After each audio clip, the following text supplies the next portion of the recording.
Blog Talk Radio.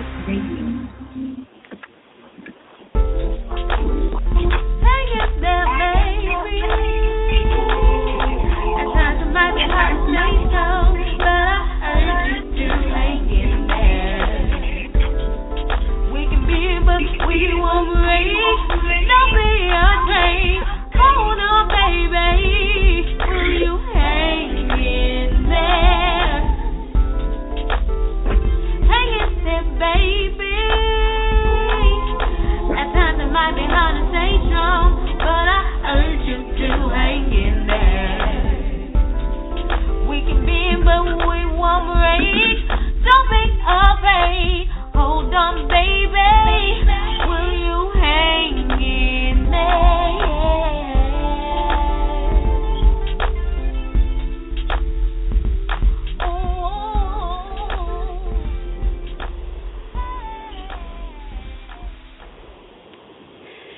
Hello, everybody. Well, I know it's been a minute, but I had to let you guys all, get a special show going on, because this is the summertime. I'm your host. I'm Miss Cooper, and I'm actually going to be taking like a back seat on my own show today. I got my special guest host with me, Lucas Cool. How are you, sir? I'm good. Anytime I'm back here with you, Miss Cooper, I'm good. What's going on, listeners, everybody? Good morning, good afternoon, good evening, whenever you get a hold of this. We're going to rock out today.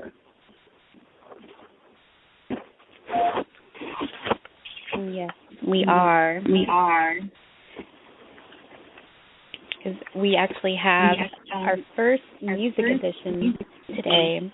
And so, we have a very special music guest today. And Lucas Cool, go ahead. Tell us who your guest is.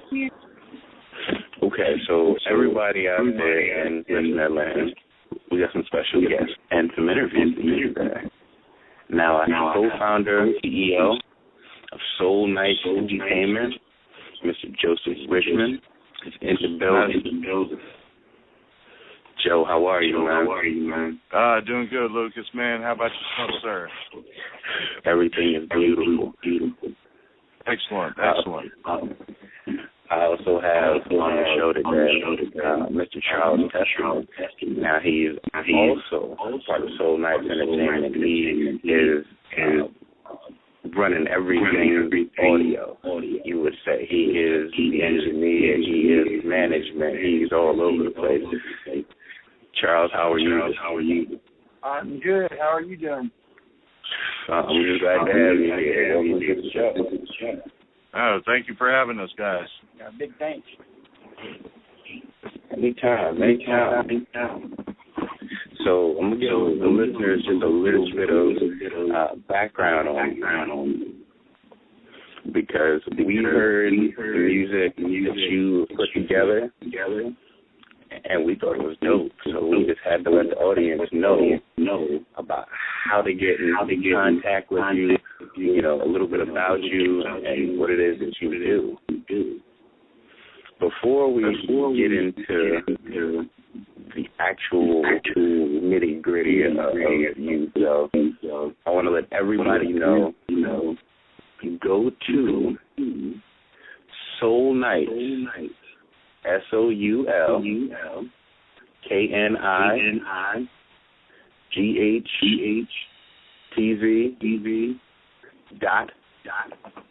yolasite.com. You can pick up a number of the albums that they've already worked on, and there's some fire albums. My God. They range from a number of different genres, a blend of different music that they're so multifaceted. So, Joe, you were actually born in Arkansas and then raised in Arizona. That is correct. Now, I've only been to Arizona. I've never actually been to Arkansas. Arkansas pretty much is it's a small town that I was born in back in '79. My mom had me when she was 19 in high school, and we were out there for a few years, and we decided to move out to the West, which is where I was raised most of my life, out in Arizona. And back during the 80s, we ended up, and I remember having a little headset, and I would always listen to 80s music, like the Casey Kasem Countdown and all that every Sunday. I mean, just riding my bike. I mean, it was just awesome. And then I guess after that, my love for music just kind of grew because I'm mostly into 80s. And then all of a sudden, I just decided, well, why not bring something back a little bit and try something different and rejuvenate and re-revolutionize music in a way that, people can end up and enjoy and listen to, and not to mention that I can share with the rest of the world. So that's when I started writing music. And in 2010 or 2012 is basically when I started kind of playing around with the program that a friend of mine got me on. And since then, I've just been writing since then and been doing my own album art and everything else. So I actually enjoy it because, it gets me away from the daily routine that I'm used to, and it just helps me unwind and just go to a place to where I can just let my creative mind just come up with new ideas. That's an awesome thing, man. And let me ask you, aside from 80s music growing up, what are some of your other influences? Some of the stuff that you listened to since you were a kid and stuff that you listen to now that helps you create. Well, listening to my first old school R&B group that I ever heard was the SOS Band, and I remember hearing a song from one of their albums called "Tell Me If You Still Care," and back then I'm like, wow, this is just an amazing sound. The way they do everything, the way they put everything together, they're, to me, are considered a good group. And then moving on, fast forwarding to later on, then I got into New Edition, listening to them and listening to how they're doing their thing with If It Isn't Love, which is one of my favorites, and just kind of like, wow, this is an amazing sound. And then growing up listening to Paul Hardcastle and Brian Culbertson, which are smooth jazz artists, which I have a lot of respect for Brian Culbertson. And Paul Hardcastle, of course, listening to their music and listening to how they put their synth and their sounds together, I'm just like, wow. So I just decided, well, why not combine the two together if it hasn't already been done? So I just decided to try something different. I can dig it, man. That's very versatile, man. Going in a lot of different directions. Mm-hmm. Yes, indeed.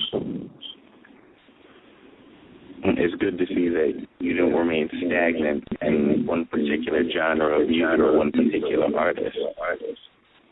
Oh no. I kind of spread out.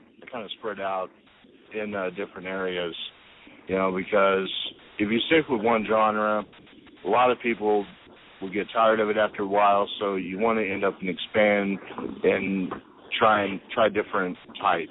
Like right now, I started out with piano, writing piano beats, writing synth beats, and then throwing in some old school drums to blend it in.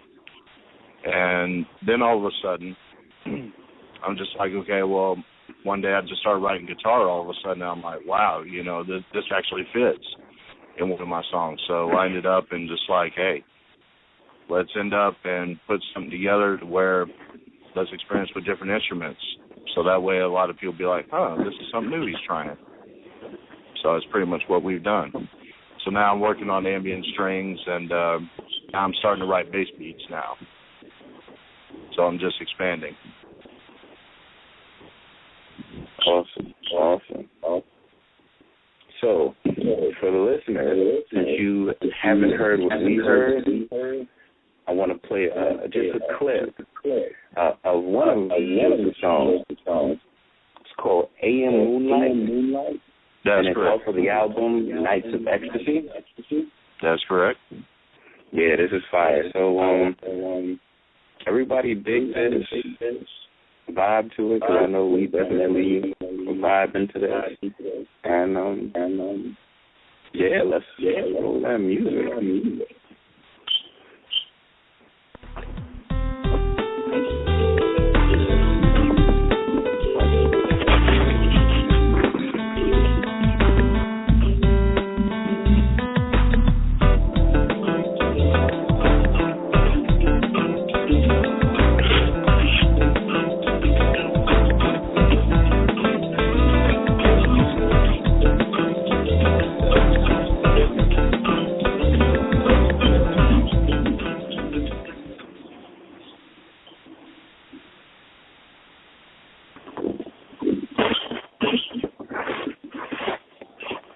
Yeah, that was dope, right?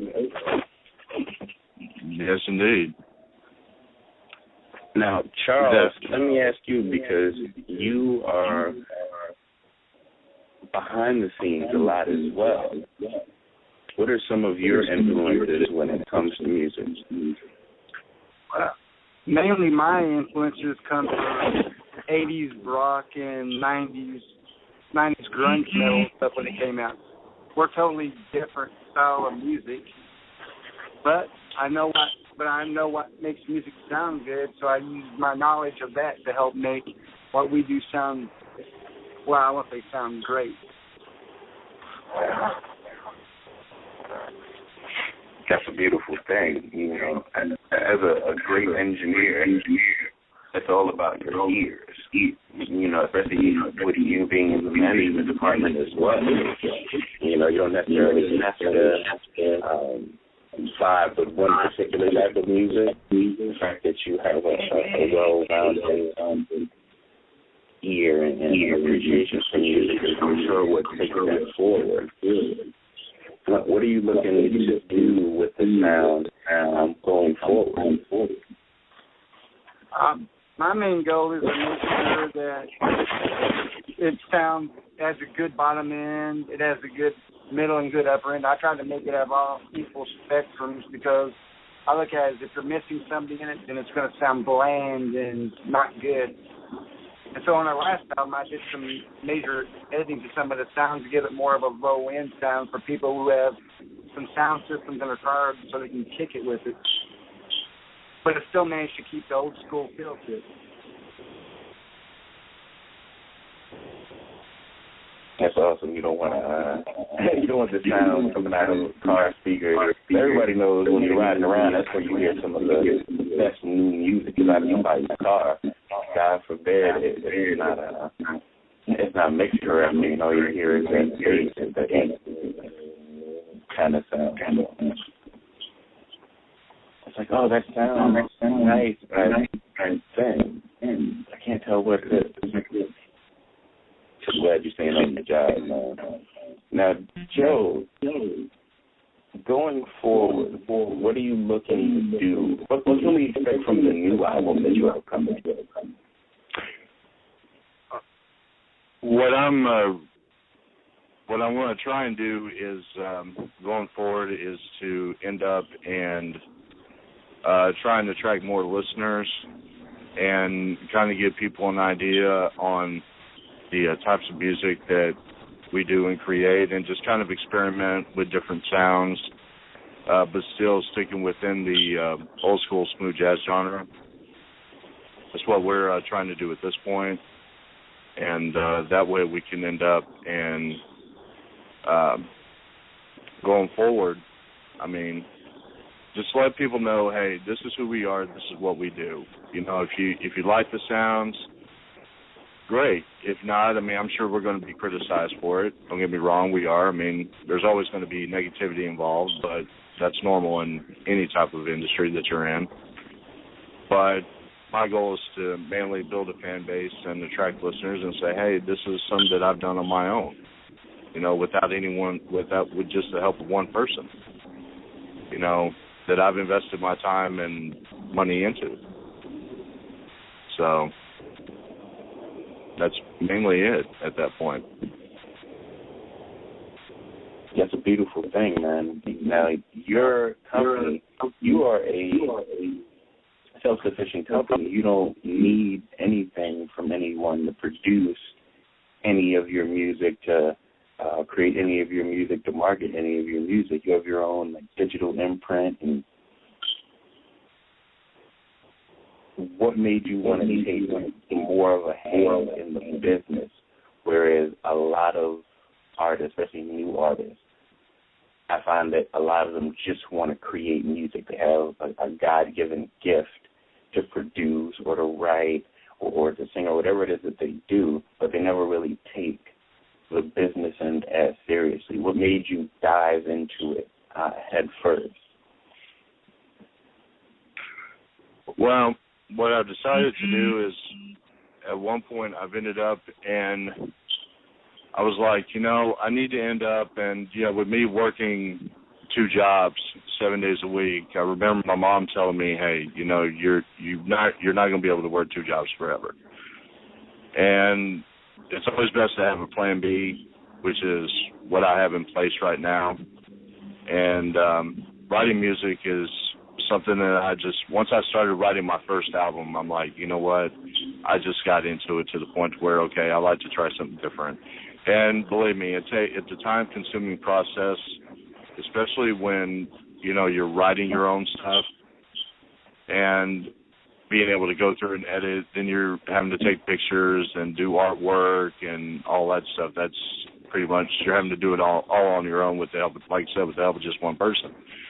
So what I've done is I just decided to go ahead and, hey, this would be like my contingency. This would be like a retirement for me, because the body can only take so much with whatever I do. And that's why I can sit in front of my laptop at peace and I can just put together something. And usually an album would take me about, sometimes it may take 4 months, sometimes it may take 6 months, sometimes it may take 8 months. But I enjoy doing it. I love doing it. I'm just going to continue doing it until I feel like I've ran out of ideas, basically.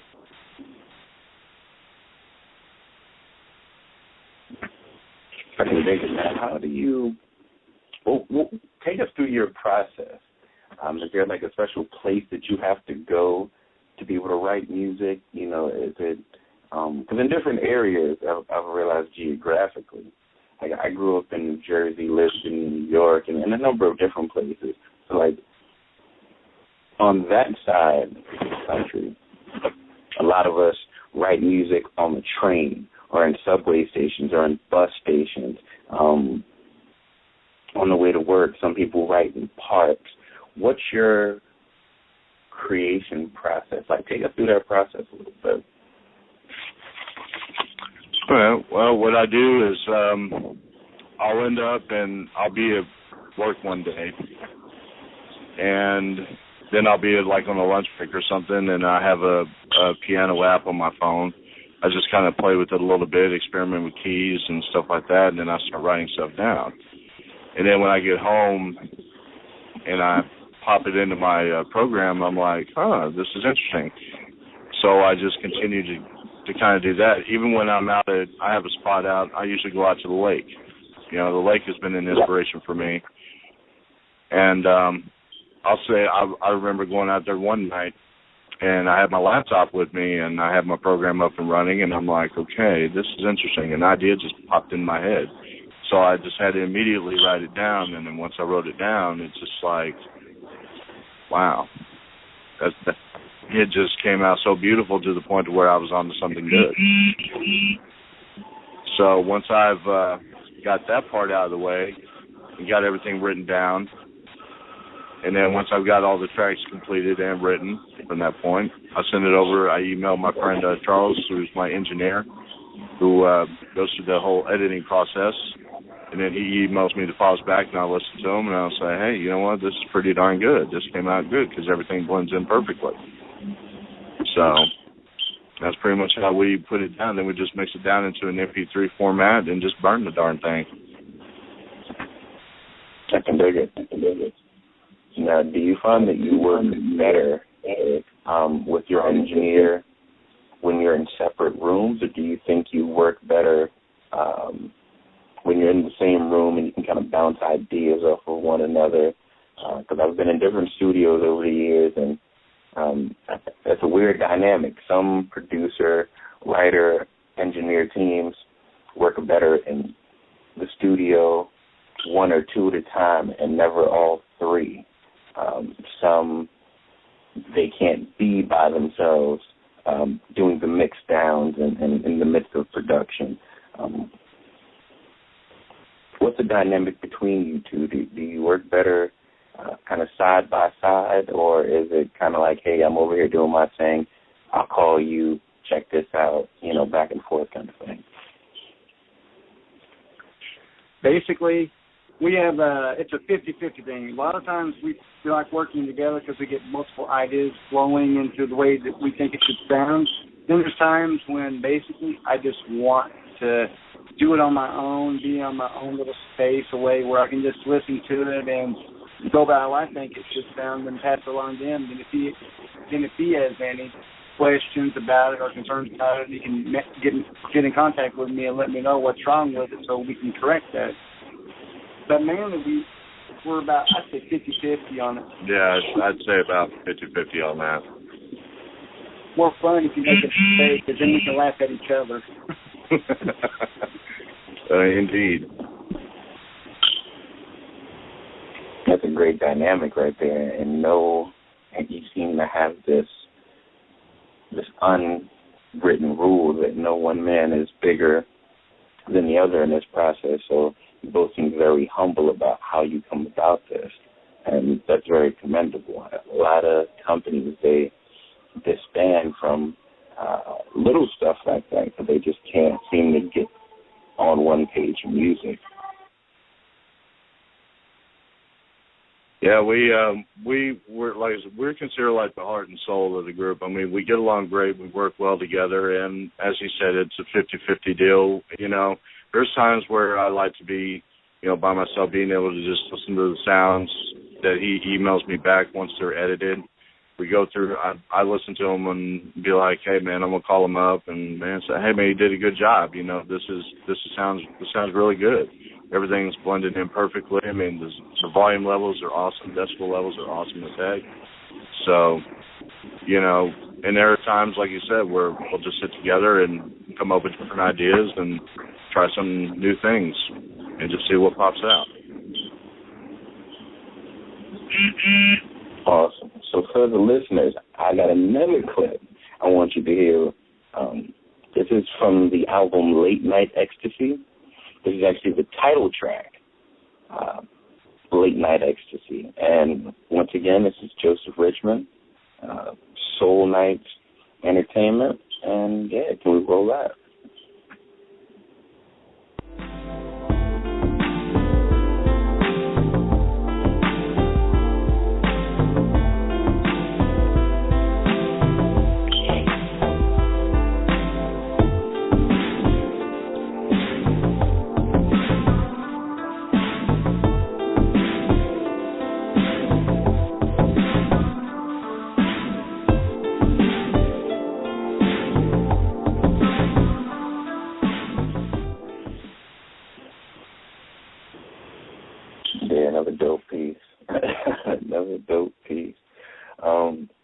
Again, that's the title track from the album by Joseph Richmond called Late Night Ecstasy.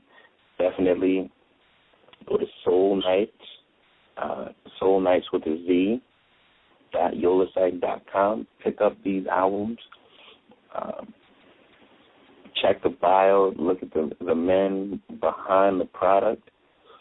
I'm doing really big things right now. I'm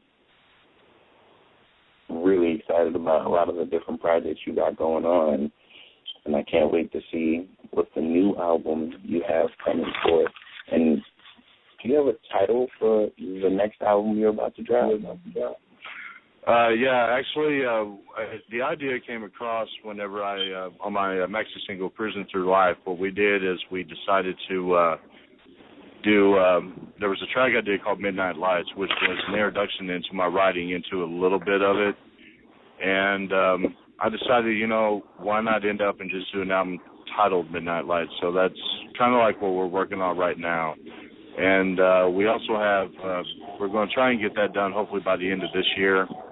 And then I'll take a few months off and put together some other album projects that I have planned for 2015. So I guess after those two projects are finished in 2015, it's just we'll see what attracts the listeners and whatnot, and they can also listen to my stuff on SoundCloud, which I have a SoundCloud profile as well.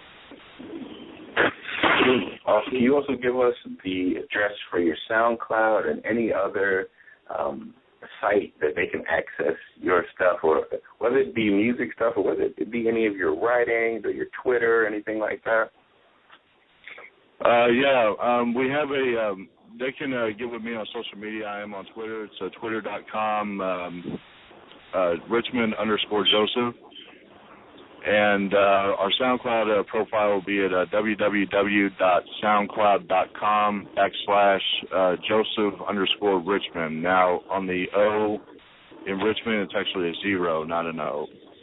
And I've actually gotten a lot of supporters out in the West that have been that have actually taken some time out of their busy schedule to listen to it. Erica, Heather, and Randall, my people from the West, they're great supporters, have been in contact with me through social media as well.